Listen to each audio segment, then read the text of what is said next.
कि दो बच्चे थे। राजा का कितना था? 2 बच्चे थे, 2 संतान था। एक ने क्या बोला, मैं ऐश करना है, मुझे संसार में घूमना है, खाना पीना है, मेरे दोस्त यार के साथ मौज मस्ती करना है, मुझे अपनी प्रॉपर्टी दो, मुझे अपने पैसा को दो, मैं जाता हूँ। बाप ने बोला सारा धन सारा दौलत तो तुम्हारा ही है, इस घर का मालिक तो तुम हो, तो क्यों मांगते हो प्रॉपर्टी? बोला तो नहीं, मुझे आजादी चाहिए, आपके साथ मुझे घुटन लग रहा है। राजा को क्या बोला अपने बाप को, मुझे घुटन लग रहा है, मुझे बाहर जाना है। हालेलुया। और पूरा धन दौलत मांग लिया। और जब धन दौलत बाप ने दे दिया कि ले भाई तू जिद्दी करे थे ले, और जब बाहर देश गया तो सारे धन दौलत को दोस्ती यारी में उड़ा दिया। क्लब में, डांस में, दारू में, बेविचार में, नशा में, अयासी में उड़ गया। और कब तक उसके दोस्त यारों के साथ थे बताओ? जब तक उसके पास पैसा था तब तक दोस्त करते थे। हालेलुया। और जैसे इसके पैसा खत्म हुआ, सब एक एक करके चले गए, छोड़ के एक एक दोस्त चले गए। कोई दोस्त काम नहीं आया, कोई फ्रेंड काम नहीं आया, कोई बाहर में काम नहीं आया, और लास्ट में वो अकेला रह गया। और लास्ट में वो भिखारी हो गया, उसका कपड़ा फटने लग गया, उसका चप्पल खींच के फटने लग गया, वो बदबू आने लग गया, वो नहाता नहीं था, रोड में था, और याद कर रहा है कि काश मेरे पापा के साथ मैं रहता, काश मैं अपने डैडी के साथ रहता, काश मैं अपने राजा के घर में रहता, तो मेरा हालत ऐसा नहीं रहता। मैं जिसके साथ विरोध करके आया, जिसके साथ मैं लड़ के आया, और मेरा हालत देखो आज। इससे अच्छा तो मेरे नौकर लोग रहते हैं, बोला, मेरे राजा के घर में मेरे नौकर लोग खाते पीते हैं, और आज मेरा हालत देखो क्या हो गया। कब ऐसा हुआ? जब अपने अगुआ लीडर, अपने पास्टर को, अपने पिता को, अपने आत्मिक पिता को उसने छोड़ के गया। कब ऐसा हुआ? जब अपने बाप को उसने छोड़ के गया। आज हम परमेश्वर से जैसे दूरी बनते हैं, प्रभु से हम दूर होते हैं, वचन से दूर, प्रार्थना दूर, संगति दूर, आराधना से दूर, विश्वास से दूर होते हैं, हमारा हालत भी ऐसी होता है। हालेलुया। तो लिखा है कि उड़ाऊ पुत्र ने मन फिराया और पश्चाताप किया और बोला मैं अपने बाप के यहाँ नौकरी बन के रह जाऊंगा तो शायद अच्छा रहूं।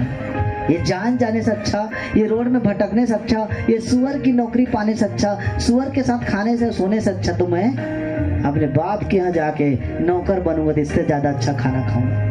तो फिर से मन फिरा, पश्चाताप किया और घर वापस आया। और फिर बाप ने उसे गले लगाया, उसे कपड़ा पहनाया, उसे नहलाया, धुलाया, उसे फिर से सोना दिया, क्योंकि राजा जो था वो हमेशा इंतजार करता था। उसका बाप हमेशा इंतजार करता था कि मेरा बेटा कब आएगा, मन फिरा के, पश्चाताप करके। हालेलुया। और जब मन फिरा के और पश्चाताप करके आया, उसका बाप खुश हो गया और बोलता है सुबह का बुला शाम को तो आया। हालेलुया। उसका बाप रोज इंतजार करता था कि मेरा बेटा कभी ना कभी तो वापस आएगा। हालेलुया। समझ रहे? आज भी वो डैडी, वो परमेश्वर कौन है? वो यीशु मसीह है। वो परमेश्वर जिसने आपके लिए ब्लड बहाया, जिसके लिए अपने लहू बहाया, जिसने आपको लिए जान दिया, वो परमेश्वर और यीशु मसीहा आज भी आपको देख रहा है कि मेरा बेटा कब मन फिराकर संसार को, अभिलाषा को छोड़ के, पाप को छोड़ के, बुराई को छोड़ के, नशे को छोड़ के कब मेरे घर आएगा। हालेलुया।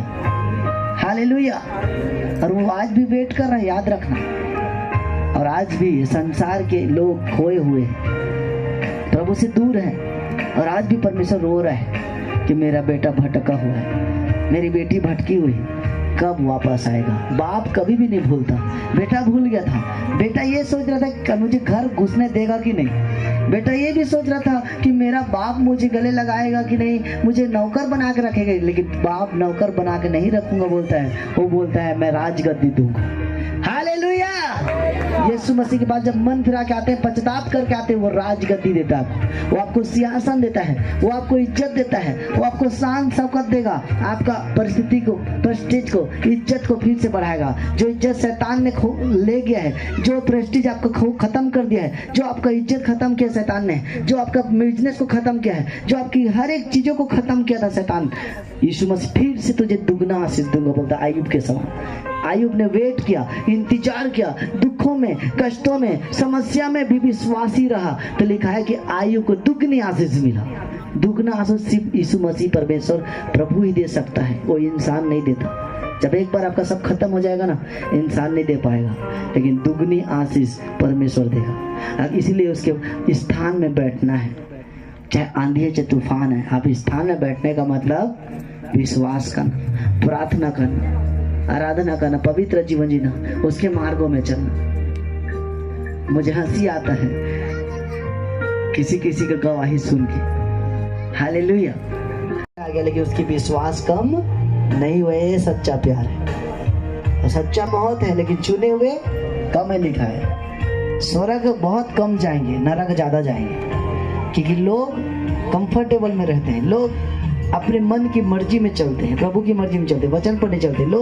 लोगों को सिर्फ कुछ मिलेगा तभी प्रभु से प्यार करते हैं, कुछ मिलता है तभी प्रभु के पास जाते हैं। लेकिन बहुत कम है जो ना मिले फिर भी प्रभु की आराधना करते हैं। बहुत कम है जो प्रभु से प्यार करते दिल से। बहुत कम है जो चंगाई करने नहीं आते, वो प्रभु से प्यार करते इसके लिए आते। Hallelujah, hallelujah.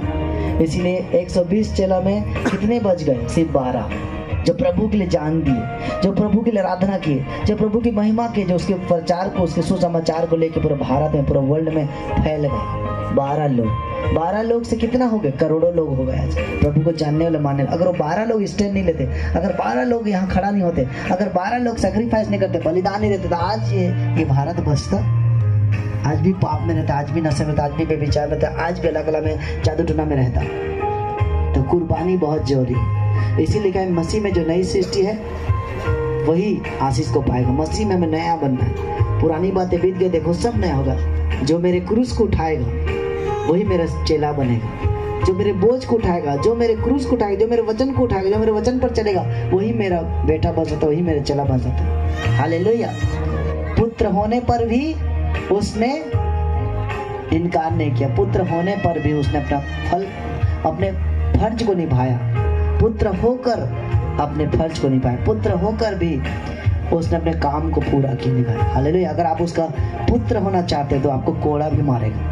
अगर आप उसका पुत्र बनना चाहते, पुत्री बनना चाहते, उसकी बेटी बनना चाहते, तो आपको कोड़ा भी लगाएगा, लिखा है। हालेलुया।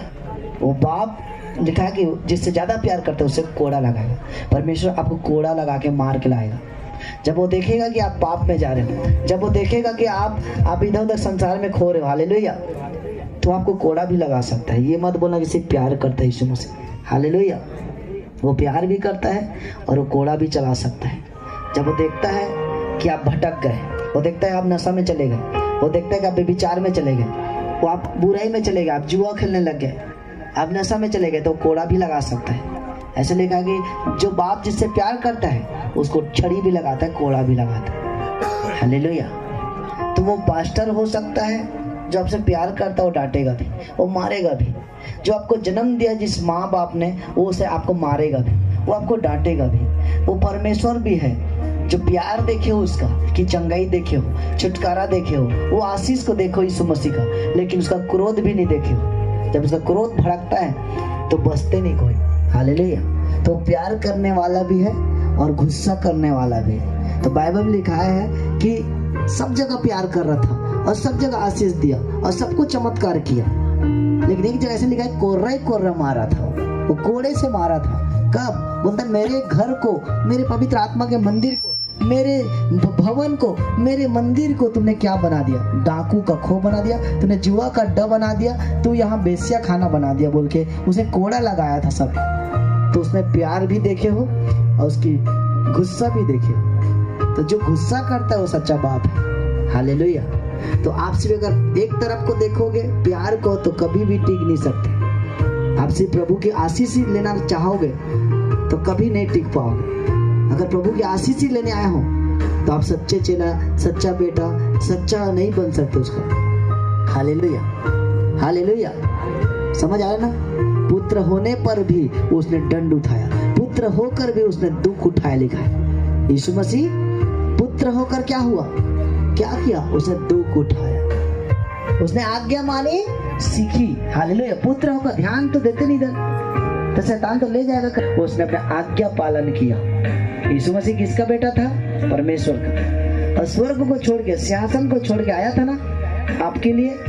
उसने आज्ञा माना कि मेरा पिता मुझे भेजा है, मेरा परमेश्वर ने मुझे भेजा है। किसको बचाने के लिए? मनुष्य को, लोगों को जो पाप के दलदल में, जो बेविचार में, जो नशे में, जो जादू टोना में, जो अल्लाह कला में। तो उसने पुत्र होकर भी आज्ञा मानना सीखा, लिखा। दुख उठाकर, गरीबी में बेटा और बेटी से रोज मिलता ना मन, उसने ना रोज मिले आवा यीशु मसीह। आदम कहाँ है? हवा तू कहाँ है? लुकाए हन प्रभु। कब लुकाई सो मन? पाप आ गया था। मैं ते हाँ लुकाया हूँ, छिपे हूँ पत्ता ढाक के। काबल लुकाया से, काबल छुपा था कतियस, नहीं प्रभु मैं नंगा हूँ। तो नंगा जब रबो ना छुपता, डर था, आगे नहीं बढ़ पा, लाइफ में डाउन होता, भागता ना हूँ प्रभु से। हालेलुया। लेकिन यीशु मसीह फिर से वो पाप ला खत्म करेगा, वो शैतान के चक्कर हटाएगा। यीशु मसीह हमारा फिर संबंध बनाएगा। जो शैतान हमारे संबंध तोड़े, रिश्ता तोड़ेस ना, जो हमारे अंदर में आके हमारे सब ला छीन लेस ना, यीशु मसीह बन के, पवित्र आत्मा बन के, यीशु मसीह बेटा बन के, स्वर्ग ला छोड़ के फिर से यीशु मसीह दुनिया में जन्म लिस और हमारे संबंध ला फिर बनाइस, हमारे रिश्ता ला फिर कायम करिस और अपन ब्लड से धोइस। जो शैतान हा आदम और हवा पाप में डूबे से यीशु मसीह फिर आया, अपने ब्लड को दिया, अपनी लहू को दिया और हमें फिर से धोकर पवित्र किया है। आप कोई लहू देने की जरूरत नहीं है, कोई ब्लड देने की जरूरत है, आप कोई कुर्बानी देने की जरूरत नहीं है। आपको प्रभु ने धो दिया है, ब्लड से धो दिया, लहू से धो दिया, आपको शुद्ध कर दिया है। अब आपको उसके अनुग्रह पे चलना है, उसके अनुग्रह के लिए रोज धन्यवाद देना है, उसके अनुग्रह के लिए रोज प्रार्थना करना है, उसके अनुग्रह पे रोज चलना है, उसके अनुग्रह पर रोज विश्वास करना है। भागना नहीं है, अब छुपना नहीं है। रोज अगर दाग लग गया, अगर पाप हो गया, अगर आपसे गलती हो गया, दौड़ के जाओ उसके अनुग्रह में और रोज घुटना टेक के माफी मांगो। और जब घुटना टेकोगे और माफी मांगोगे और प्रार्थना करोगे, आपको फिर से अपने ब्लड में धोके एकदम नया कर दे, पहले के समान आप नया महसूस करोगे। आपका दिल, आपका दिमाग, आपका माइंड जैसे पहले उमंग था, जब फर्स्ट में प्रभु को जाने, फर्स्ट में उद्धार पाए, फर्स्ट में मुक्ति पाए, फर्स्ट में बपतिस्मा लिया था ना, कैसे उमंग था वैसे ताजा हो जाओगे। इसलिए बोलते हैं कि ताजा अभिषेक, ताजा मसा चाहिए। हालेलुया। कि पुराना मस्कों में, पुराना दाखरस में, पुराना चीजों में नया नहीं भरना, नहीं तो मस्का फट जाता लिखा है। हालेलुया। तो आपको रोज ताजा बनना है, ताजा अभिषेक, रोज ताजा बनना है। ताजा मतलब रोज प्रभु की प्रेजेंस, उसकी उपस्थिति में रोज बैठना है, रोज प्रार्थना करना है, रोज आराधना करना है, रोज विश्वास करना है। तो आपकी चेहरा, आपकी बॉडी, आपके शरीर सब चमक आएगा, चमकेगा। जब मूसा पहाड़ में चढ़ा था, हाँ, आगे